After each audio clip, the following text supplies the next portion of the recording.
Hello friends, नमस्ते, how are you.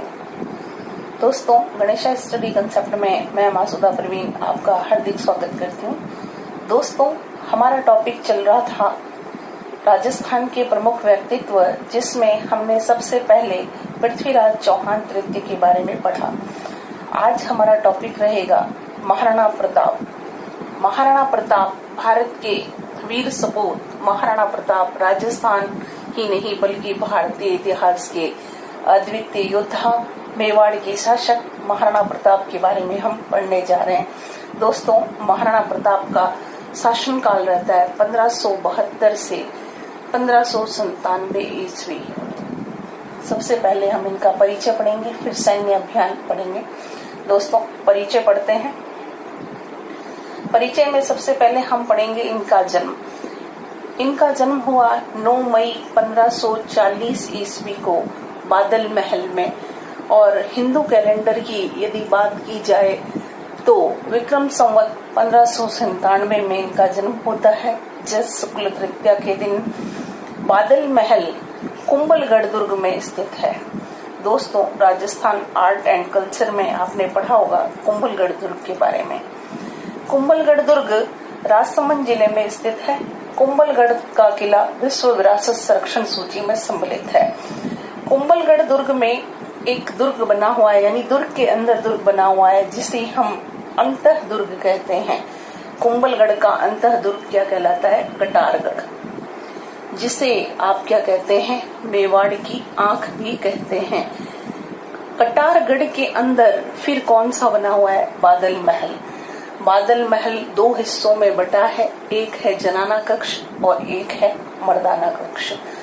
जनाना कक्ष में जूनी कचहरी नामक जो कक्ष था, उसमें महाराणा प्रताप का जन्म हुआ 9 मई 1540 को। इनके पिता का नाम था राणा उदय सिंह। पिता कौन है दोस्तों? राणा उदय सिंह। और माता का नाम है जयवंता बाई। पाली की थी जयवंता बाई। जयवंता बाई अखिराज सोनगरा की पुत्री जयवंता बाई।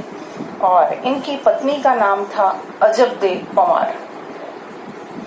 अजबदेव पंवार राणा अमर सिंह की माता हैं। अजबदेव पंवार महाराणा प्रताप की पत्नी, जिन्होंने उनके पुत्र अमर सिंह को जन्म दिया था। महाराणा प्रताप को बचपन में या बाल्यकाल में किस नाम से जाना जाता था दोस्तों? कीका।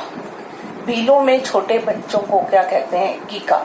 कीका के नाम से पुकारे जाते थे महाराणा प्रताप। ऐसा बताया जाता है दोस्तों कि राणा उदय सिंह ने अपने जीते जी अपना उत्तराधिकारी अपनी दूसरी रानी भटियाणी रानी के कहने पर जगमाल को घोषित कर दिया। जब राणा उदय सिंह की मौत होती है 1572 में, दिन था होली का 28 फरवरी 1572। 28 फरवरी 1572 को जब राणा उदय सिंह की मृत्यु होती है तो इनका अंतिम संस्कार गोगुंदा में किया जाता है, और वहां पर जगमाल उपस्थित नहीं होते हैं। तब ग्वालियर के राम सिंह और पाली के अखिराज सोनगरा ने उत्तराधिकारी के प्रश्न पर बातचीत की, और सभी लोगों ने या सभी सरदारों ने मिलकर ये निश्चय किया कि महाराणा प्रताप को अगला शासक बना दिया जाए। तो दोस्तों, अब हम अगर पढ़ते हैं इनके राज्याभिषेक की बात, तो दोस्तों महाराणा प्रताप का राज्याभिषेक 2 बार हुआ था। तो प्रथम राज्याभिषेक तो इनका होता है गोगुंदा में। फर्स्ट राज्याभिषेक कहाँ होता है? गोगुंदा में। गोगुंदा में होता है। जब गोगुंदा में इनका राज्याभिषेक हुआ, अब देखिए आप इसको समझिएगा थोड़े अच्छे से। प्रथम राज्याभिषेक, द्वितीय राज्याभिषेक, तो वास्तव में राज्याभिषेक एक ही होता है। राज्याभिषेक का समारोह मनाया जाएगा कुंभलगढ़ में। अगर आपसे ये प्रश्न पूछा जाता है कि महाराणा प्रताप का राज्याभिषेक कहाँ हुआ, तो गोगुंदा लिखना है। और अगर ये पूछा जाता है विधिवत रूप से कहाँ हुआ या उनका समारोह कहाँ मनाया गया, तो हमें लिखना है कुंभलगढ़ के किले में। गोगुंदा में होता है प्रथम राज्याभिषेक। उस समय दोस्तों तलवार बंधन बांधने की रस्म होती है।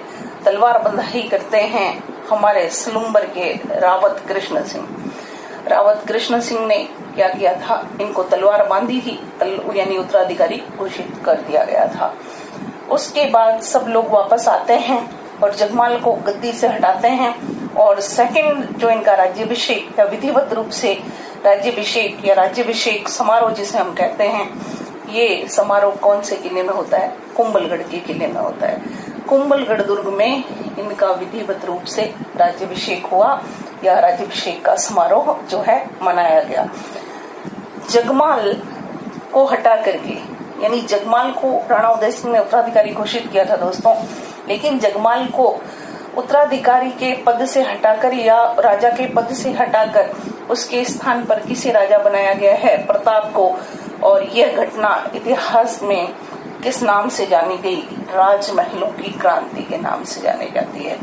राजमहल की क्रांति या राजमहलों की क्रांति किसे कहा जाता है? तो जगमाल को गद्दी से हटा करके प्रताप को शासक बनाना, यह घटना इतिहास में किस नाम से जानी जा रही है? ये राजमहल की क्रांति के नाम से जानी जाती है। देखिए, ये तो हो गया भाई परिचय। अब आगे देखते हैं। महाराणा प्रताप मुगल बादशाह अकबर के समकालीन थे दोस्तों, और इतिहास में ये टॉपिक हमेशा बहुत ही फेमस रहा है। किस नाम से? मुगल मेवाड़ संबंध के नाम से। देखिए दोस्तों, ये जो टॉपिक पढ़ रहे हैं, कांस्टेबल, पटवार, रीड, फर्स्ट ग्रेड, आरएस, सभी में जो है पूछा जाता है मुगल मेवाड़ संबंध। तो महाराणा प्रताप और इधर कौन रहेंगे? अकबर। ये आपका टॉपिक किस नाम से जाना जा रहा है? मुगल मेवाड़ संबंध के नाम से। फिर आगे चलेंगे तो अमर सिंह और जहांगीर का आ जाएगा। मुगल मेवाड़ संबंध होंगे जब देखिए महाराणा प्रताप शासक बने हैं 1572 में, और अकबर ने एक दरबार लगाया था 1570 ईस्वी में। उस दरबार का नाम क्या था दोस्तों? नागौर दरबार। नागौर दरबार लगता है नागौर में। अकबर ने यहाँ पर एक दरबार का आयोजन किया जिसमें राजपुताने के काफी सारे राजपूत शासकों ने इनकी अधीनता स्वीकार की, जिसमें आप पढ़ते हैं नागौर दरबार में जैसलमेर से कौन थे दोस्तों? हर राय। जैसलमेर से अधीनता स्वीकार करने वाला शासक कौन रहेगा? हर राय। जोधपुर या मारवाड़ से अधीनता स्वीकार किसने की? मोटा राजा उदय सिंह जी ने की थी। कुछ विद्यार्थी जो गाइड पढ़ रहे हैं उनको कई गाइड्स में लिखा हुआ मिलेगा राव चंद्रसेन। दोस्तों ध्यान रखिएगा, राव चंद्रसेन अकबर के दरबार में जाते हैं लेकिन उनसे मिले बिना ही वापस लौट आते हैं। तो आप ये नहीं कह सकते कि उन्होंने अधीनता स्वीकार की। बीकानेर से राव कल्याणमल आते हैं और राव कल्याणमल ने क्या किया है दोस्तों? अकबर की अधीनता स्वीकार की।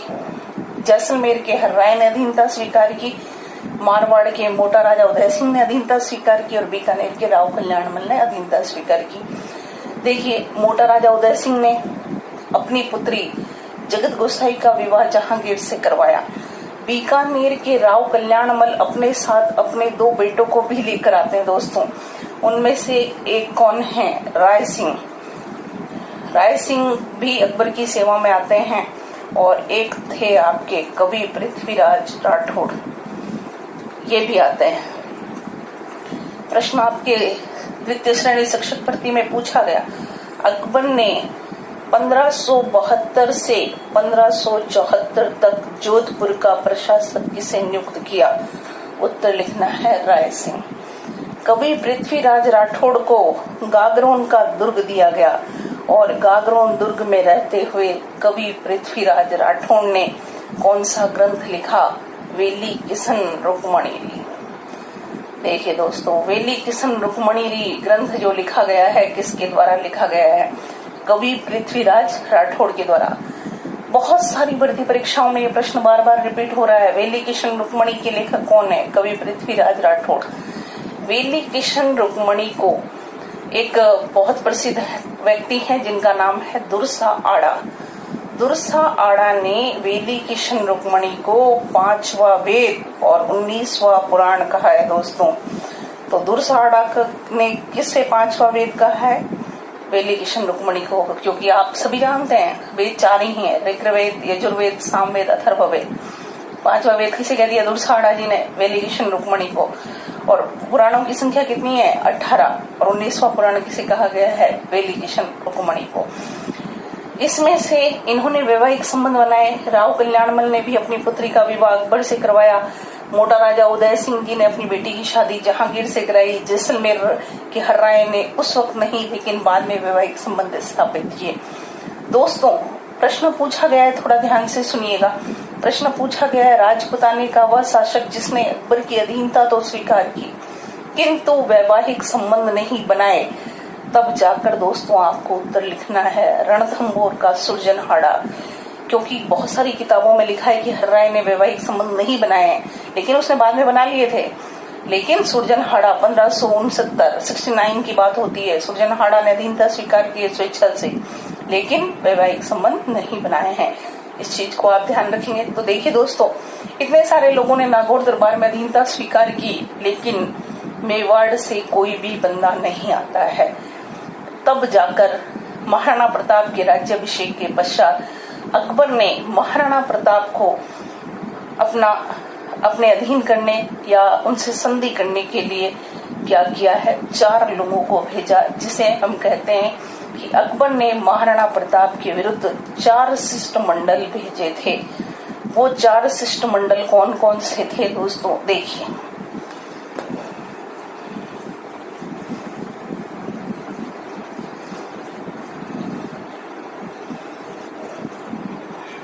ये हमारे महाराणा प्रताप हैं यहाँ पर भाई, और इधर कौन रहेंगे, अकबर।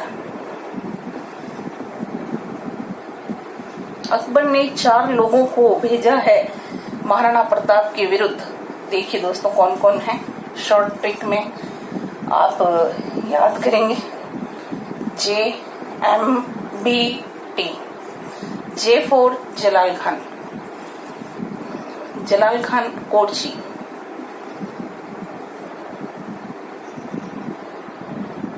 फिर M4 आप कहते हैं मान सिंह, और फिर B4 भगवंत दास, और T4 टोडरमल।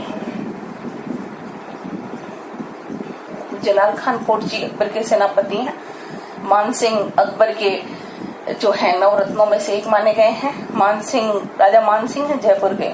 मान सिंह प्रथम राजपूत मनसबदार हैं, जिनको कितना मनसब दिया गया था, राजपूत मनसबदार, 7000 मनसब प्राप्त किया था। 7000 का मनसब प्राप्त करने वाले कौन है, मान सिंह। भगवंत दास मान सिंह के क्या है, पिता। टोडरमल जो आपके रेवेन्यू देखा करते थे, किसका, अकबर का।